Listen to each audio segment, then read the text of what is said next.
So listen to this. In 2019, Arsenal recalled their fourth-choice goalkeeper from Reading. That decision changed football forever, because that guy was Emi Martinez, and the moment he stepped foot back in London, he made a promise to himself that this time he would become their number one by any means necessary. Don't get me wrong, he was no choir boy before that day, but it was then that he embraced the dark arts of football, and within the space of 3 years, he had been named the best goalkeeper in the world by both FIFA and France Football, but above all, had become the sport's biggest villain, the most hated man in football. And still, now, 6 years on, not a single active goalkeeper, not even Neuer or Courtois, has been named as the world's best as many times as him. And as the majority of the fans cling onto their hate towards him, most believe he scammed his way towards his awards, that he did not deserve them. But before we get to that, there's more important questions to be asked. What made this guy like this? What's this villain's origin story?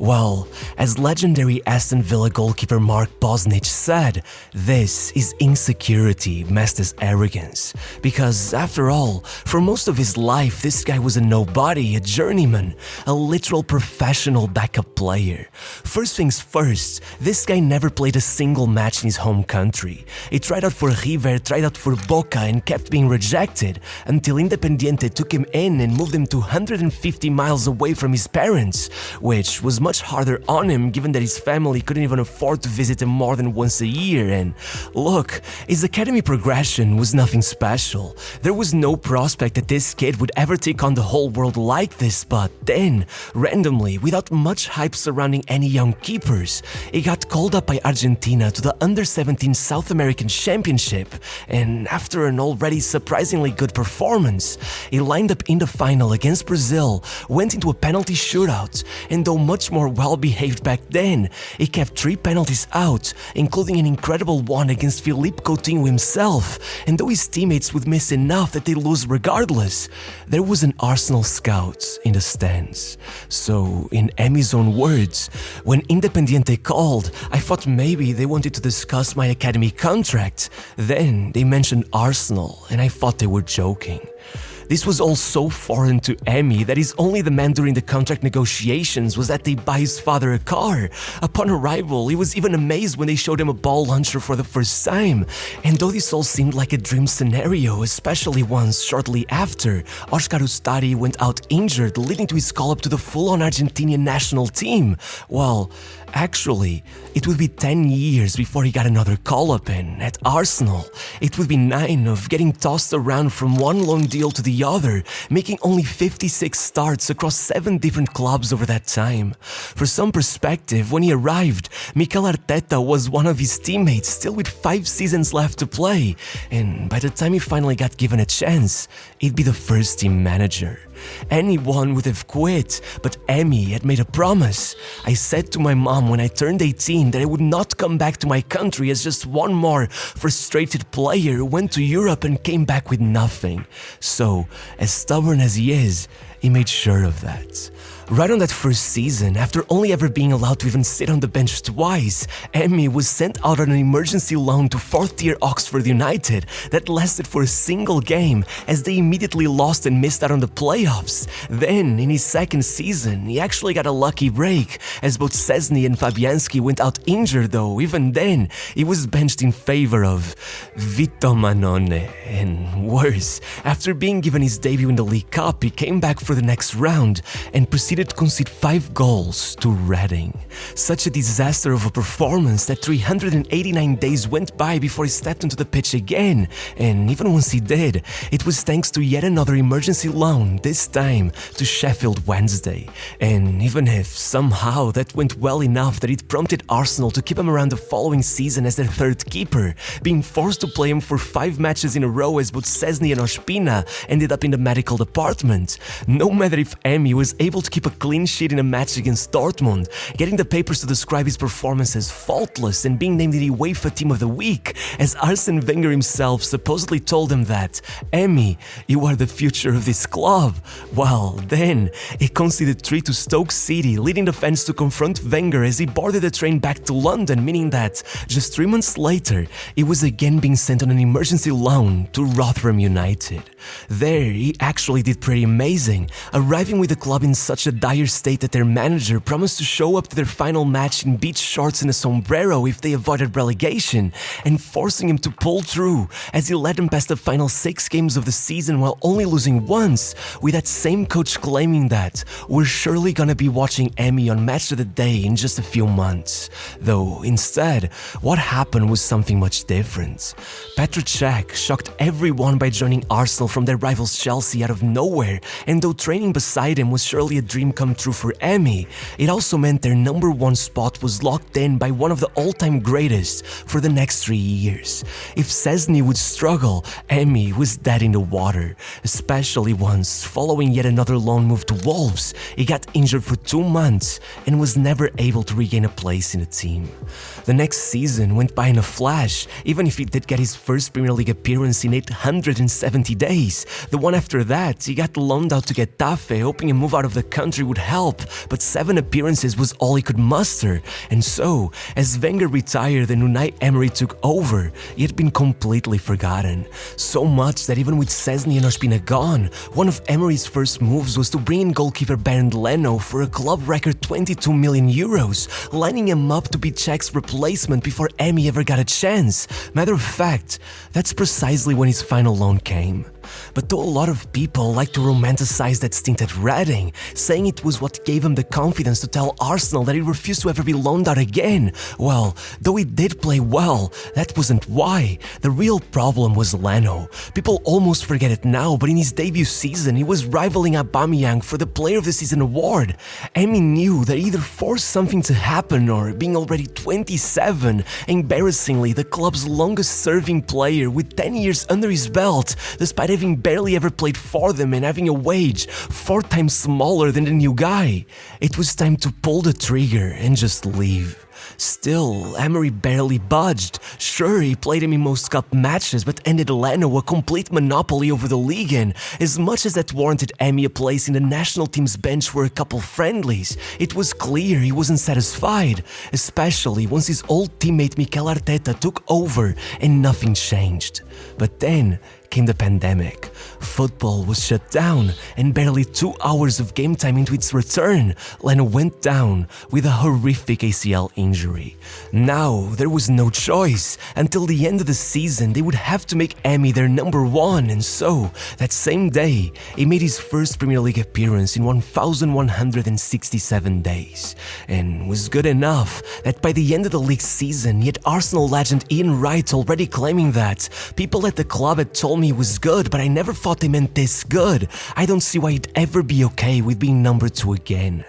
Add to that one more memorable display in the FA Cup final against Chelsea that meant that, in great part, the ugly duckling of Arsenal's squad had brought them their first and to this day only major title of the post-Wenger era, and as he went up to that post-match interview barely speaking as he choked back tears, his market value had risen from 2.8 to 12 million, meaning that, ironically, Ian Wright was right.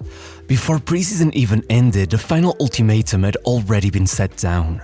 I won't stop until I get that, and if I don't play for Arsenal, then clearly I'll move on. The shift in his personality couldn't be more obvious. As they beat Liverpool on penalties to the Community Shield, you could already see him taunting Van Dijk, asking him if he was sure he should be the first step up. But one way or another, knowing they would have to match Leno's salary in order to keep Emi around, and still not sure which one was best, Arsenal let go of him to Aston Villa for £20 million. At 28, Emi was playing the first full season of his career, and precisely for a club who had now gone through 8 keepers in 5 seasons, had just extended the contract of their star player Jack Grealish despite all the interest, and even gone all out breaking their transfer record for Ollie Watkins. all of the pressure was on. Yet, right on his debut, he saved the penalty to clutch the 3 points, and in the space of a few months, he had become a fan favorite, ranking among the very top of the league for any shot-stopping metric, leading them to their best finish in a decade as he broke Brad Friedel's record for the most clean sheets in a Premier League season and got named Player of the Year, all while addressing his sudden rising notoriety by claiming that people remember the end of the film, not the beginning, and the best is still to come. Especially since, in the same manner as it had happened with Aston Villa, he was now taking over for a national team who, despite boasting some of the greatest ever amongst its ranks, with Lionel Messi himself captaining them, had not won a trophy since 1993, repeatedly losing their best ever chances through penalty shootouts, until Emi Martinez arrived. Right at that summer's Copa America, it happened. Right in their semi-final against Colombia, 120 minutes, 1 goal each, a penalty shootout, and the real Emi Martinez introduced himself to the world. A keeper who, knowing that you can get a red card in a shootout but can't actually be sent off, took complete advantage of it, bringing in Machiavellian mind games, exposing himself as a generational trash stalker, the biggest menace in football. There wasn't one Colombian player he didn't try to intimidate. He literally told Yeti Mina that, "You're laughing but you're nervous, I already know you fool, I know you, and I'm going to eat you alive, brother." Right before he dove and saved his penalty, doing the same to Davinson Sanchez and Cardona, putting Argentina in the final where, after another solid performance, thanks to a single goal by, as always, Di Maria, Argentina were South American champions after 28 years, with Messi himself admitting it was difficult, but we have Emi and he's phenomenal. Suddenly, Emi Martinez was one of the most famous goalkeepers on the planet, while Baron Leno had never recovered and was now slowly being replaced by new signing Aaron Ramsdale. In the first month of the season, Emi was already bringing those same tactics into the Premier League, taunting Bruno Fernandes into skying his penalty.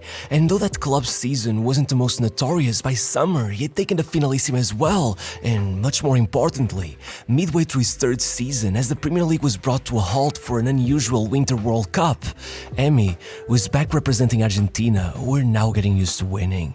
And though, in his own words, the first 2 shots I faced at the World Cup I let in, as they shockingly lost to Saudi Arabia, it was a wake-up call.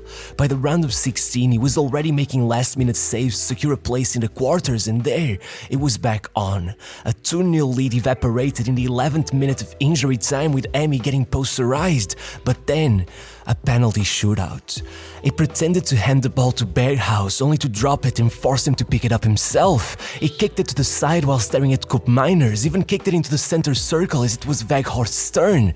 And even after he saved 2 and won the match, he made sure to shout abuse at Van Gaal, who was literally in the middle of chemotherapy as he battled cancer. But somehow, that still wasn't it.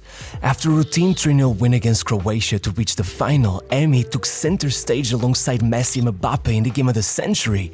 Not just because he got a hand to Mbappe's penalty and sent the game into extra time, not because he pulled off the save that changed history to stop Kolo Muani from completing France's comeback, but because, in the end, we got handed the official Emi Martinez handbook on how to break football in a single penalty shootout. First, open up with a friendly handshake, get their guard down, then, to set the nerves and test the waters, repeatedly ask the referee to check the ball placement. If he obeys, good, you own the penalty area. Now, bring it up a notch, bring in the most obnoxious over-the-top celebration you got after every save, and once dominance is asserted, getting their heads in every way imaginable.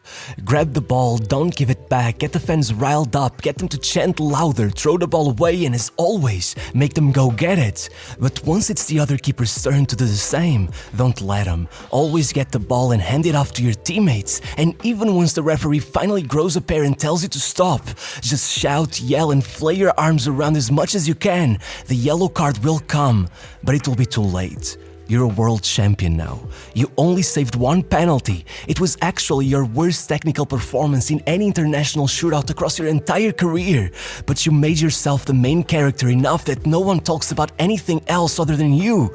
Loris, who simply could not match up to your theatrics, complains that I'm too rational and honest of a man to make myself a fool like that. But what does it matter? You've got the golden glove and you've dangled it from your crotch as French congressmen lost their heads and demanded the award be stripped from you. You got to the locker room and asked for a minute of silence from Mbappe. You paraded a baby doll with his face on it. The public has never been so entertained. They hate you, but they love to hate you. And the next month, regardless of whether or not you finish the year with one of the most embarrassing scouting reports of your career, paling in comparison to even the average keeper in your league, while Courtois looked like a god among men as he led his team to European glory, not just with maybe the greatest final performance of all time, but one after the other.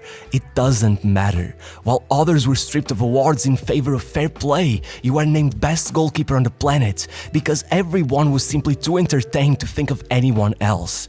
And by the time they caught up to it all, as the IFAB announced their intention to make up new rules to stop other keepers from pulling those same stunts, your reply says it all. I already saved the penalties I had to save. Yet, like every villain, even Emi Martinez got a chance for redemption.